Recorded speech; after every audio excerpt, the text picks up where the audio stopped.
All right, so next up we have Kalgoorlie Gold Mining. KAL Gold is ASX code KAL. It has a market cap of 5 million. Kalgoorlie Gold Mining is exploring targeted areas in the eastern goldfields of Western Australia. The company has tenure over areas that have not been explored for decades in some instances. We welcome today Managing Director and Chief Executive Officer, Dr. Matt Painter.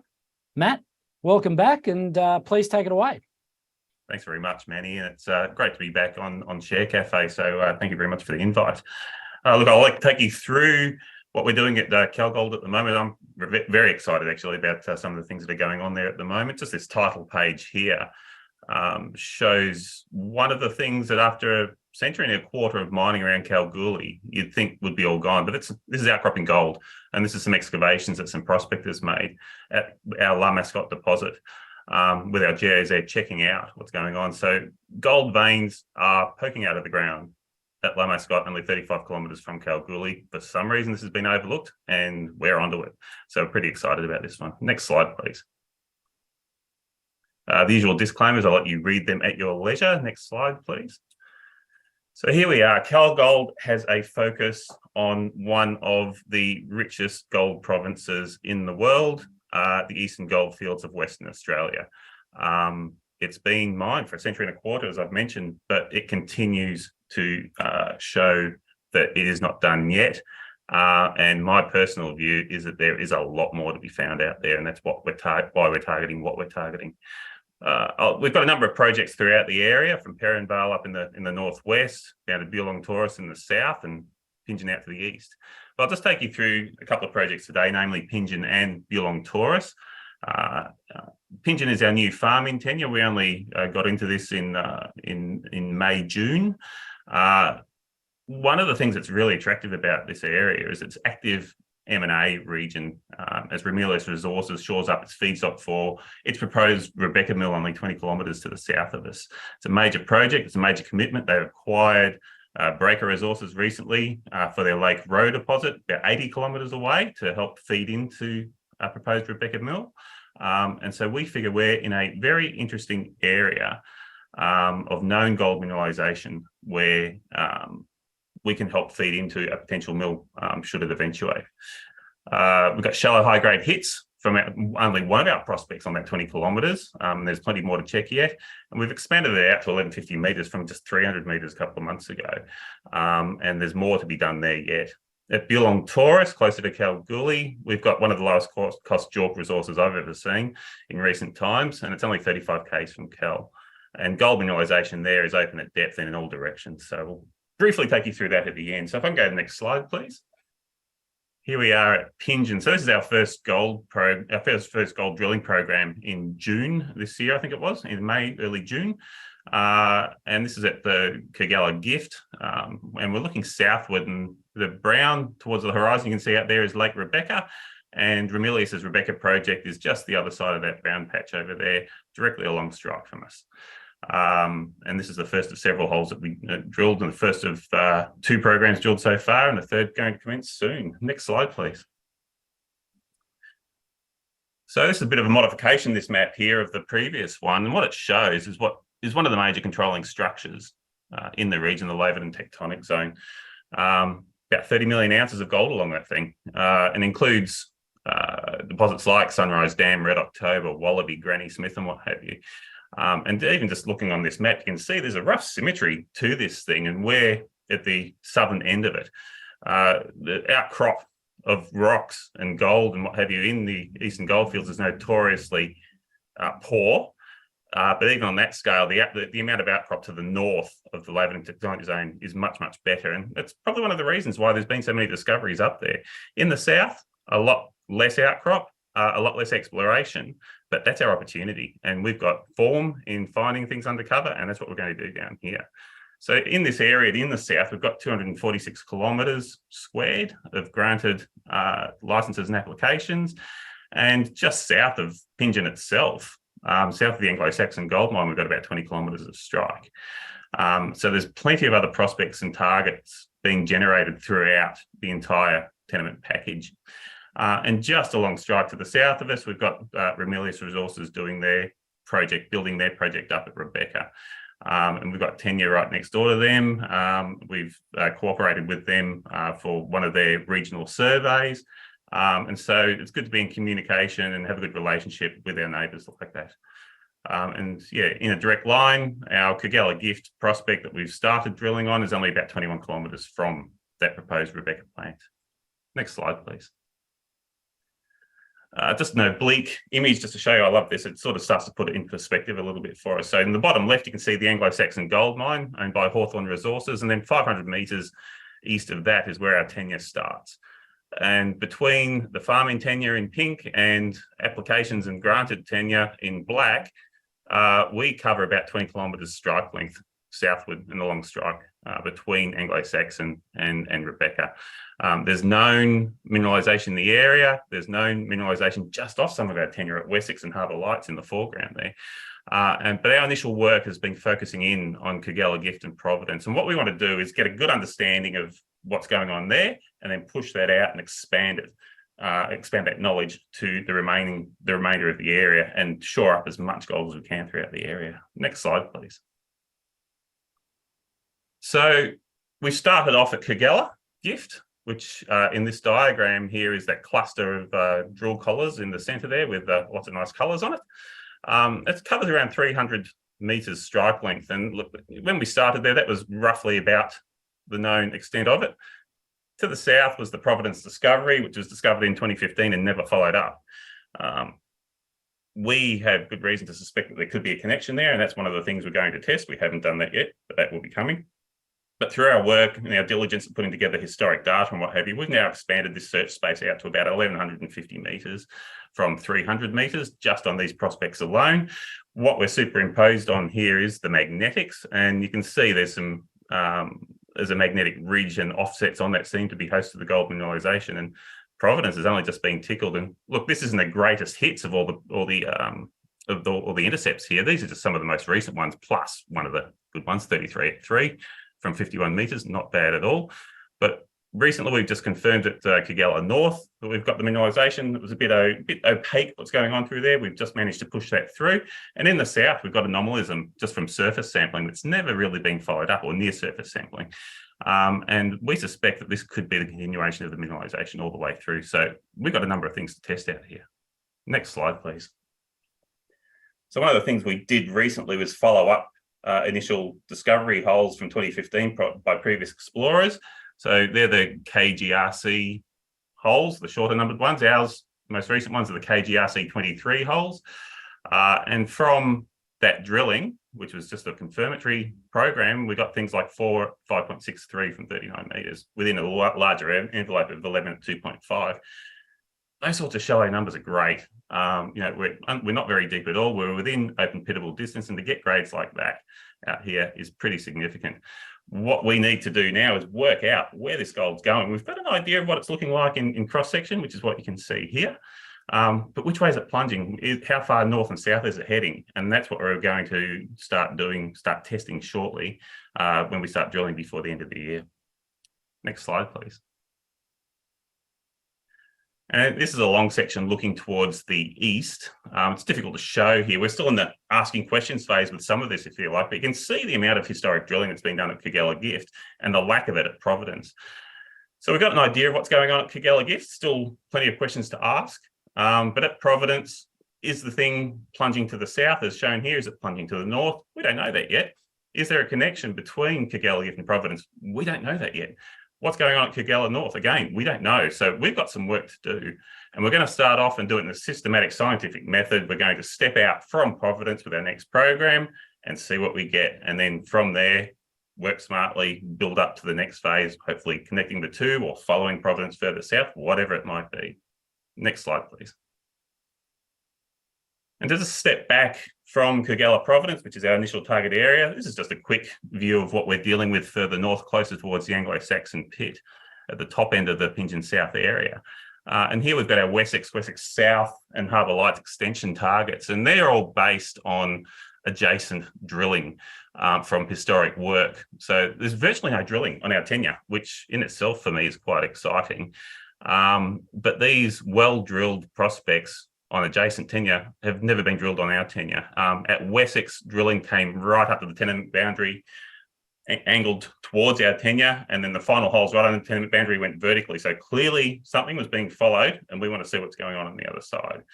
We've just had a tenement, a small little postage stamp tenement granted there just to give us that continuity of tenure, but that allows us to test Wessex South as well.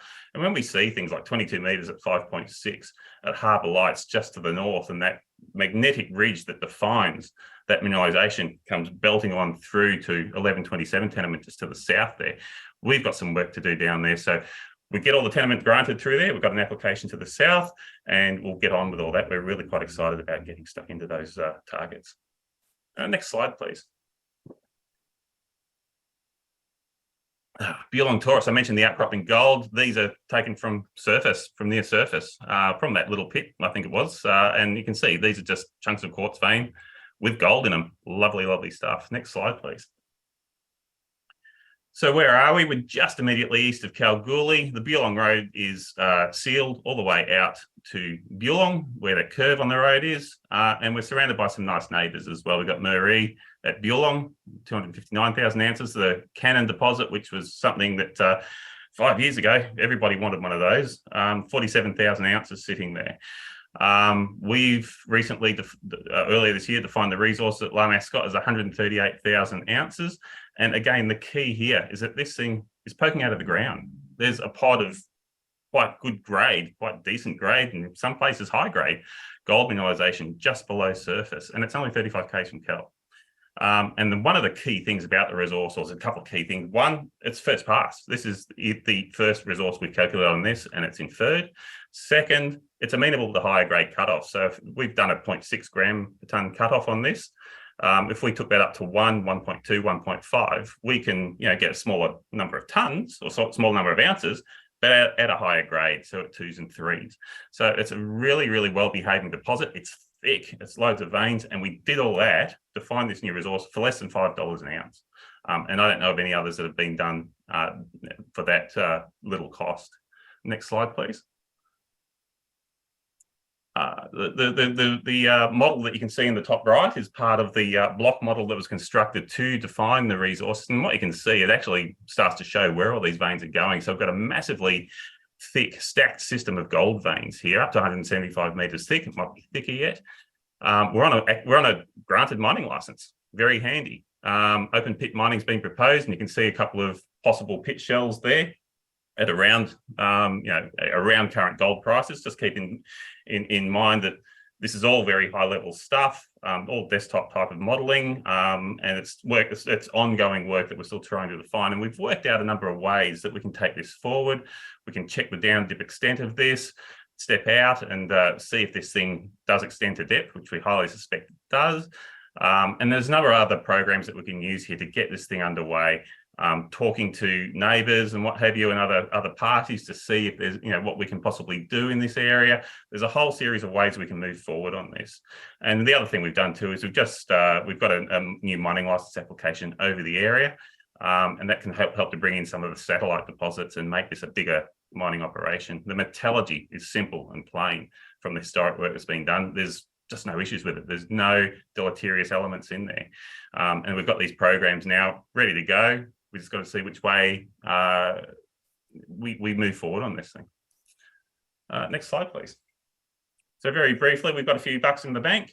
The market cap's lower than we'd like, but we figure that we're in an excellent position to really make that leap. When I back up what Malcolm was talking about recently, that there's green shoots and there's signs of a recovery in the gold market for juniors, and we want to be there for that. So we're making sure we do quality targeted work, and we want to be recognised. We're already being recognised for that, so that when that correction comes, we're moving in the right direction. Next slide, please. Thank you very much. Matt, thanks for that. Okay, there's a couple of questions that have come through, but I'll start with, based on the initial results at Kajella Gift and Providence, how confident are you you'll make a discovery that will eventually end up with you defining a JORC resource?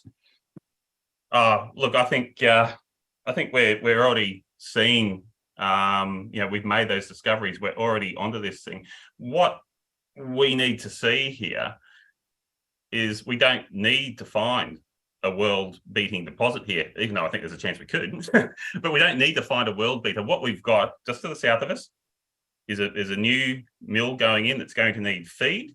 If we can define, something like the Cannon deposit near Kalgoorlie, if we can find something along those lines, which is 40 to 50,000 ounces, clearly that's going to be of interest to any new mill that's going in. So, at the grades that we're talking about these things, that's 200 or 300 meters long, depending on the shape and a number of other things, of course. We're already over 1,150 meters. We've got 20 kilometers of strike here. We don't think that that's going to be the end of it. So, look, I think that we're well on the track to defining resources.